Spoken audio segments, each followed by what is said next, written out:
નમસ્તે વિદ્યાર્થી મિત્રો, સમર 2025માં ક્વેશ્ચન 4B માં એક સવાલ પૂછાયો હતો, એટલે થિયરી ડિસ્કશન છે નાનું એવું કે બ્લોક રોટર સમયે સ્લિપની વેલ્યુ કેટલી હોય છે. તો બ્લોક રોટર એટલે શું કે તમે રોટરને બ્લોક કરી દો છો. રોટર એટલે તમારો ફરતો પાર્ટ.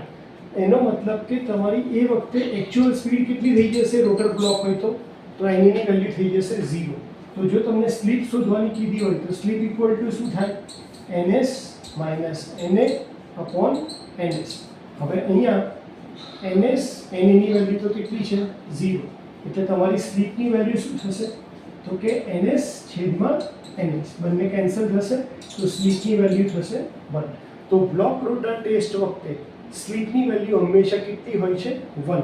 જેવી રીતે સ્ટાર્ટિંગમાં જ્યારે તમે સ્ટાર્ટ કરો છો મોટરને, તો સ્ટાર્ટ વખતે પણ રોટરની વેલ્યુ કેટલી હોય છે? ની વેલ્યુ 0.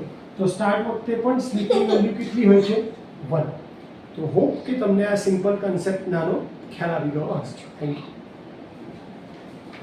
યુ.